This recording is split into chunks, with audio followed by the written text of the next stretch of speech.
Hey everyone, and welcome back to the Ether Hub. I'm Simon, bringing you another Magic the Gathering video. Today we're taking a deeper look at some of the more sadistic, bloodthirsty, and oddly sexual legendary creatures in Magic the Gathering that you can make a commander deck around. Some of those keywords being quite literal. I'm talking about vampires. Yes, everyone's favorite aristocrats and blood artists. Over the years, there have been several prominent vampire characters in Magic the Gathering, often with their legendary and commander status on cards being overshadowed by those with more practical uses. However, that doesn't mean that these story-driven Night Hunters don't bring their own unique flavor to the game and to the commander format, something I'd very much like to explore in this video. Let's examine 10 of the most important vampires in Magic the Gathering's lore, understanding their story, and why you should consider them as your next commander. Before we start, just wanted to give thanks to everyone supporting the channel over on Patreon. If you enjoy our content, consider checking out all of the perks that you get as a patron. Everything from signed cards to exclusive early access to videos. Help support the channel, get fun rewards, and check out all of it on our Patreon page linked in the description below. And don't forget to tick that notification bell so you never miss out on a new video. Now, back to some lore.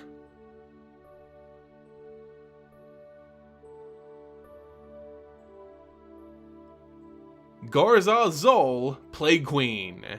Garza Zoro, the Plague Queen, is known by few, but for older players and followers of the lore, she played a significant role during the Ice Age saga. Her card was first released in Coldstnap, but her story started after the Brothers' War when Urza unleashed the Silex Blast, changing the very climate of Dominaria and ushering in a new Ice Age. Within this frozen waste, vampires in search of human blood to keep themselves alive descended on the city of Krove, slaughtering everyone there. Their leader was none other than Garza Zoro.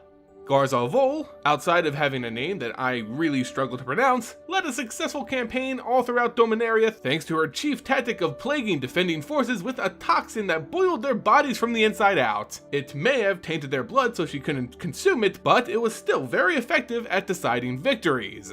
Later, she partners with one of the main villains of the Ice Age saga, the Chiromancer named Haidar. Haidar saw the coming thaw, the returning normalization of Dominaria's climate, as a threat to his well-established icy rule. So, he looked to secure himself a frozen plain forever. In partnering with Haidar, Garza Zoro was promised an end to a human alliance who threatened her small undead town, and in exchange, Haidar was given access to skilled elementalists under her leadership to help create this permanent Ice Age. However, their relationship would sour as Haidar cozies up with some lost Phyrexian technology from back during the Brothers' War, working with cultists to summon back these monstrosities who brought the whole of Dominaria to the brink. This was a step too far. Her ally had lost his mind, so she sent out her skilled vampire assassins and, well, Haidar's Phyrexian-rattled madness came to an end. Really, she's a character who played a big role back in the early years of MTG lore who just doesn't get much attention nowadays. Anawan the Ruin Sage. Anawan the Ruin Sage, a strange case of a vampire with a true love for something outside of slaughtering and drinking the blood of his enemies, as his title would suggest, is a spelunker, a ruin diver and relic seeker. He has a love for uncovering secrets, learning the unknown, and pondering ancient passages. Though he's also known for his ruthless temper, in which disagreements can easily turn to betrayal and disembowelment. He will mercilessly chase his personal goals, and as his home is the plane of Zendikar, of course, he's also closely tied to the story of the Eldrazi. His was influential in helping Chandra Nalaar locate the Eye of Ugin, though he did try to kill her along the way. Chandra, with Anawan as a guide, made it to the fabled Eye, but once her, Jace, and Sarkhan Vol accidentally opened the jail freeing the Eldrazi, the vampire himself was enslaved by the broods who corrupted most of the vampires on Zendikar. Later, Anawan, as a thrall of the Eldrazi, was freed by Soren Markov and Nissa Ravane as they looked for the Eye in order to repair it and again trap the Eldrazi within. However, Nissa didn't fix the Eye of Ugin, opting instead to shatter the seal, fully releasing the Eldrazi Titans in an ill-conceived effort to rid Zendikar of their presence forever. With little hope, Anawan went into hiding. We last hear of him presenting Nissa with seeds from the prominent plants of Zendikar. He fears that their world was doomed, tasking Nissa with taking and replanting the essence of Zendikar on other worlds, so that it could, in a sense, live on. Of course, this wasn't needed as the Eldrazi were stopped and all seemed well with Zendikar. Anawan again pops up, returning to his ruin spelunking ways, searching the newly risen skyclays for secrets of the ancient core. Olanda the Dusk Rose. Olanda the Dusk Rose from the plane of Ixalan is such an interesting case of vampirism in Magic the Gathering. She started life off as a mortal, a nun practicing within a strong human society. As Azor, the Sphinx Planeswalker, appeared on Ixalan, looking for a safe place to stash his device, the Immortal Sun, Azor entrusted its protection to this group of humans. A religion quickly rose up around this object and its countless mysteries, and an order formed for its security. However, in this lust for power and purpose, the humans corrupted the Immortal Sun by elevating it to something of godhood. Azor tired of these humans and their greed, flying down and taking the Immortal Sun back, looking for others to ensure its safekeeping. Olanda watched as Azor took the Immortal Sun away, and with it, her people's purpose. And so began her journey to retrieve it. As she traveled, Olanda lost hope in her traditional spiritual trainings and turned to dark magic to help her. These ancient secrets gave her immense strength and immortality, but at a cost. She must sustain off human blood. She had become the very first vampire on Ixalan. She then shared this gift with more of her people, starting the Legion of Dusk, who relentlessly searched for the Immortal Sun. Eventually, Olanda tracked the Immortal Sun down to the Golden City, however it was trapped within the Sleeping City. Olanda put herself into a trance, waiting for the day that the city would be awakened. As that day came, Olanda was horrified to discover that her Legion of Dusk had corrupted its own purpose. While she once preached humility in their duty, in her absence the Legion turned to cruelty. Olanda still had the traits of a nun, even after all these countless years. After the Immortal Sun was taken by planeswalkers off of Ixalan, Olanda felt her duty completed, and went back to her people to teach of humility and salvation, despite their affliction. Olivia Voldaron. Olivia Voldaron is one of the grandmothers of vampires on the plane of Innistrad, a founder of her own bloodline, the Voldaron House. Olivia is known for her decadence, fancy parties, and high lifestyle. She was rich, probably one of the wealthiest of the vampire lords of Innistrad, but that doesn't mean Olivia was afraid to fight for her own. Quite the opposite, often trading her own ballroom gowns for armor as she fights alongside her bloodline. As Innistrad fell to a war of interplanar proportions, Olivia and her brood were prominent in defending the plane from insane zealots and the Eldrazi titan Emrakul. As the planeswalker Nahiri looked to exact revenge on her former master, Soren Markov, she manipulated the people of Innistrad into following her in some weird and insane cult. With these zealots, Nahiri had herself an army, a madness that spread over Innistrad that helped usher in her true goal, Emrakul, who Nahiri hoped would devour Innistrad. A very eye for an eye punishment she believed fitting for Soren Markov. Always the shrewd negotiator, Olivia demanded Soren destroy his creation, the angel Avacyn, in exchange for her army's loyalty. Avacyn had been a scourge to her people for so many years now, and with Emrakul's arrival, the angel was even more chaotic and unpredictable than ever. Soren accepted, killing Avacyn and joining Olivia's war campaign against Nahiri and her cult. However, this didn't end happily for Soren. Nahiri beat him in one-on-one combat, and while Nahiri's army was defeated by Olivia's bloodline, Soren himself was encased in stone. Feeling no love lost for her colleague, Olivia left Soren in his stone prison, taking up his sword and proclaiming herself the new Lord of Innistrad. After which, she joined the other mortal races against the brood of Emrakul. Shaku Bringer.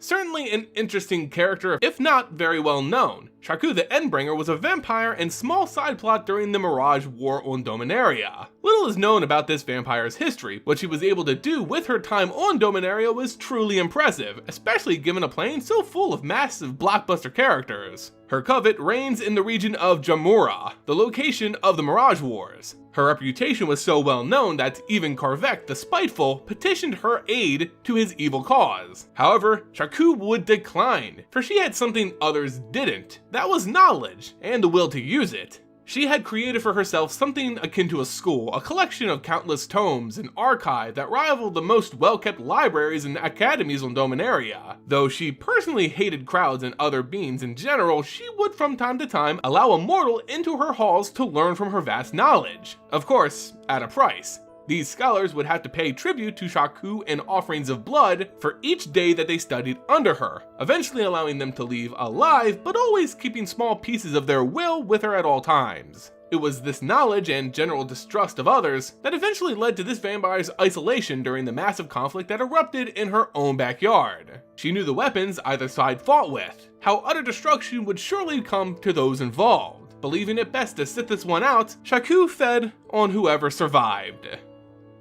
Drana Colostria Blood Chief. Returning to the plane of Zendikar, we have a blood chief of one of the several tribes, Drana, leader of the Colostria line.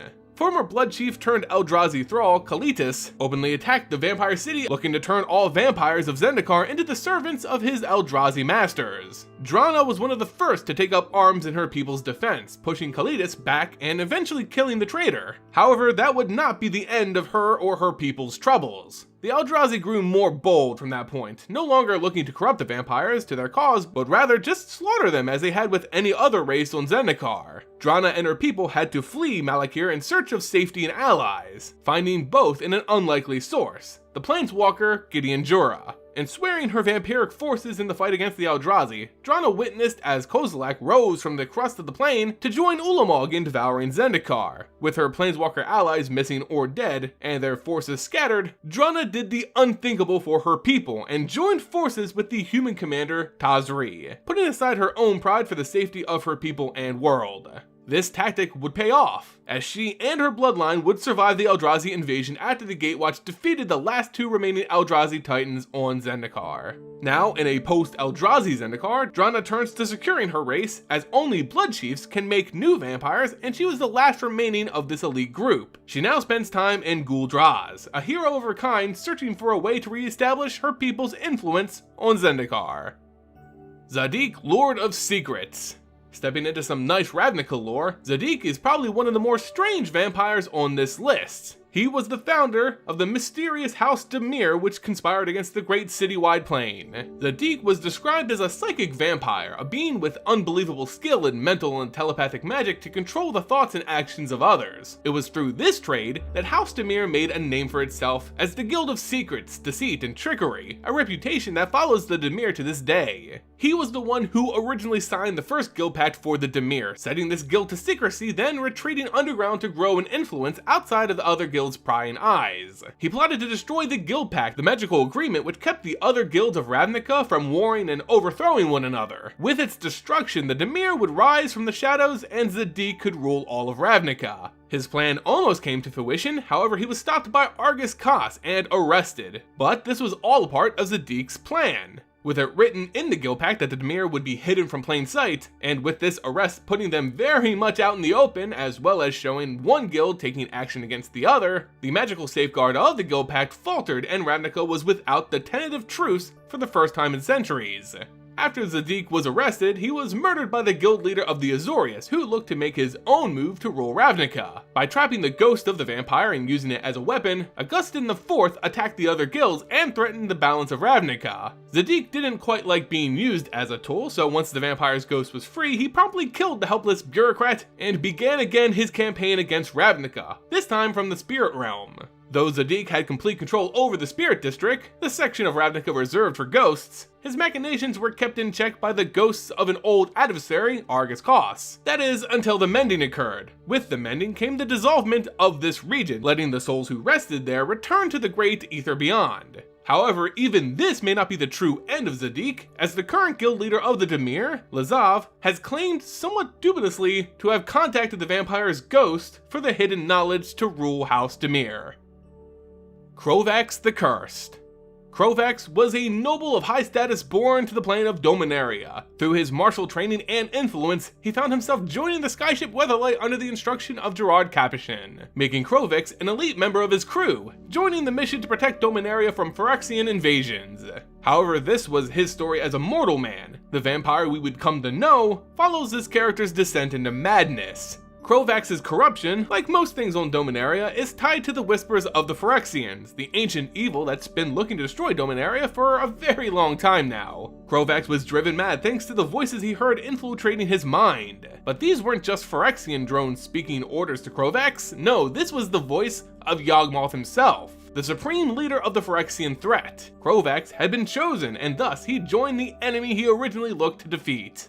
In learning the ancient and dark magic of the Phyrexians, Volrath, a leading commander of the Phyrexian forces, taught this new Avankar the use of blood magic, transferring someone else's life force into himself, and in effect, becoming a vampire. Maybe not a traditional let me suck the blood from your neck type of vampire, but a vampire all the same. Krovex would go on to rule and command most of the Phyrexian forces from that point on, gaining unchecked power with each passing day. This all culminated with the Rathi overlay, as Wrath, the dark world reborn of Phyrexia, was transported to Dominaria itself. This was the real second invasion of Phyrexia, and Krovex led that assault. It was only by the prophesized hand of Gerard Capuchin that Krovex met defeat, closing the great chapter of betrayal and the life of this vampire Phyrexian. Baron Singier. What can be said for probably the most famous vampire in MTG's history? The Mac Daddy, the OG, the apex of this blood-sucking race? Baron Singier has a story as long as his fangs, which by vampire standards are pretty small, but bad analogies aside, there really aren't many other characters out there that sport a resume as impressive as the Barons. Born a mortal son of a Baron, hence the title, the young Singier grew up with his wealthy land-owning father on the plane of Dominaria. Soon though, the old Baron looked at his own mortality with disgust, seeking means to extend his own life indefinitely. This of course took Singier's father to dark places, necromancy, stretching his life by draining the essence of the living. He became a vampire in practice, and he took his son down that road with him as well. Of course, being the heir of a barony behind your immortal father, well, succession can get a little tricky if it comes at all. The young Singier tired of his father's schemes and wanted power for himself, so he manipulated a young orphan who was gifted in magic to train up some plague rats and to swarm the family castle to murder his father. Singier couldn't do it himself, or else the transfer of power wouldn't be seen as legitimate. Thus, this plan was hatched, well conceived but poorly executed. Singier's father was the original tamer of these diseased vermin, so when faced with his own weapon, he was able to counter the control magic and confuse the rats. Taking orders from two different masters, the animals lashed out at the only one in the room not seen as an authority over them, the young Singier. The rats bit at his throat, mortally wounding the boy. In desperation, the father cast a spell, but left himself open to the attack of his assailant, who again ordered the rats to kill the old Baron, and this time, they succeeded. The final spell was enough to save Singier's life, resurrecting him as a full-blown vampire, and with the death of his father, the new Baron. Since then, the vampiric Baron was summoned from Dominaria to the plane of Ugrotha, and was stuck there, thus making himself a new and terrible reign on this new world. This is where we get most of the iconic stories relating to Baron Singier. His capture of the Dwarven Gate, the building of a massive vampire army, his war against Sarah and Faraz, and most notably the formation of the infamous Singier family. This would include Grandmother Singier, Irini Singier, both found on Ugrotha and not related by blood to the Baron. You know what I mean, not actually family, but still kinda by blood because he was the one who turned them into vampires. And this relationship also extends to Kazarov, Singier Pureblood. Still on Dominaria carrying out his master's ideals on a plane he has long since been removed from. Soren Markov. If Baron Singier is the OG vampire in the MTG storyline, then Soren Markov would be considered a wildly successful sequel. Not only has Soren taken the mantle of most influential vampiric character in recent MTG history, but he's also been crucial in some of the biggest plot points the game's ever seen. Unlike the Baron, who filled a pretty standard evil tyrant monster role in the stories involving him, Soren Markov has a depth and nuance to his development that we don't really see much from other monsters on this list. It certainly doesn't hurt that he happens to be the only main vampire planeswalker currently in the story. Soren's vampirism comes from his father, Edgar Markov, the progenitor of their bloodline. When Soren also was turned into a vampire, the experience was so agonizing that it ignited his dormant planeswalker spark, which saw him traveling the multiverse trying to make sense of his newfound power and curse, struggling to fend off the demons that consumed his father. Eventually, he would settle back down on his home plane of Innistrad, taking up the head of the Markov house and bloodline. Not only that, Soren declares himself the Lord of Innistrad. I know, we've seen this story before, but this time the vampire in question actually has some pretty good intentions in ruling over an entire plane.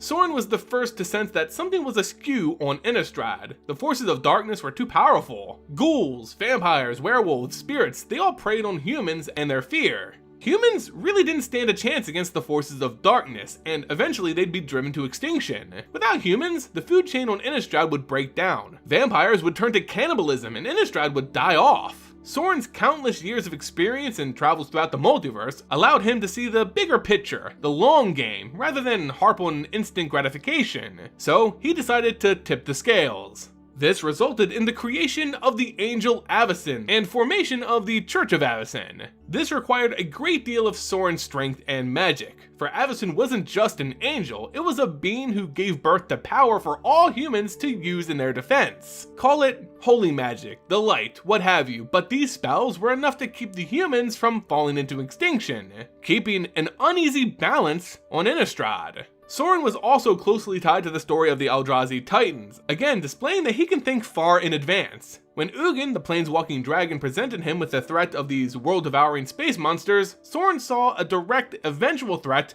to Innistrad. So he teamed up with Ugin and Nahiri to imprison the Eldrazi on Zendikar, using his essence-draining magic to weaken the physical forms of the Titans before slamming the prison shut. Of course, since then, the Eldrazi have squeaked out and then eventually totally escaped. But still, Soren always stood as a steadfast protector of Innistrad, proving to be one of the most, if not the most, noble of vampires in all of Magic the Gathering.